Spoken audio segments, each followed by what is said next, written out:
Pag-uusapan po natin ngayon ay about sa IMO. Usapang IMO tayo ngayon. Bali, meron tayong tatlong klase ng IMO po dito. Una po, ito po yung IMO na red. May generic name po ito na tetradrozoline hydrochloride. Medyo nahirapan ako dun sa pagbasa. Tetradrozoline hydrochloride, IMO red eye. Itong red eye na to ay para sa mapulang mata. Ayan, for red eye and irritated eyes.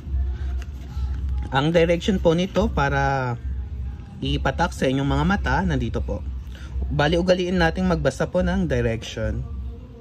Adults and children over 6 years old, apply 1 to 2 drops in each eye up to 3 to 4 times daily or as prescribed by doctor. Ayan po. Bali, do not use this product in children under 6 years of age. Ayan po. For example, kakakulikot nyo, sa mata nyo, nag-red na po yun. Itong red eye pala na to ay hindi pwede to sa sore eyes na red. Bali, meron pa tayong ibang eye drops na pang sore eyes. Ito is lang po, for red eye, irritated eyes. Next po, ito namang kulay blue na IMO. May generic name ito na Hypromelus.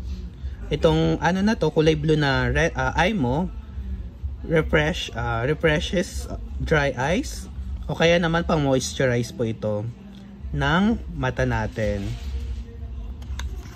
Bali, ang direction po nito kung paano gamitin, apply to 2 to 3 drops in each eye 3 to 4 times daily or as needed. Nandito po sa gilid. Ayan. Pang moisturize po ito ng ating mata. Para mapanatili nating safe ang ating mata. Sa mga for example, lagi ka nagsi-cellphone, medyo irritated yung mata nyo, so kailangan nating ma-moisturize. Ito po yun. Refresh dry eyes. Yung kulay blue. Next naman po itong green. Itong green naman na to, for daily care formula, para ma-relieves yung itchy eyes. Ito po. Makating mata.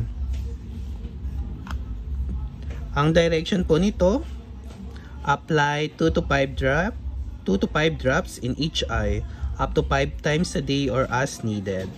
Ayan po. For itchy eyes naman to, makating mata. O kaya naman sa mga for example, foreign object, nagmumotor ka tapos nagkaroon ng tawag dito yung lamok na pumasok sa mata na kalimutan mo magsuot ng glasses. Bali, ito po yan. Pwede nyo po itong itong red eye. Kasi irritated na po yun. Pumasok na yung lamok, for example, or maliit na insekto sa mata nyo. Bali, mag-red eye na po yun. Ito po yun. Tapos sa Makati naman, sa mga alikabok, pwede rin po ito. For itchy eyes. Tapos pag lagi ka namang sa cellphone, computer, ganyan, ito po, for moisturize. Yung kulay blue.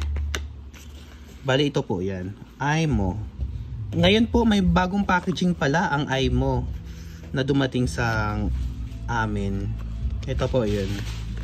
Bali, ang bagong packaging ng IMO is ganito na po. Yung kulay green. Bali, yung blue and red, wala pa po kaming bago nun. Green pa lang ang dumadating. Yan po.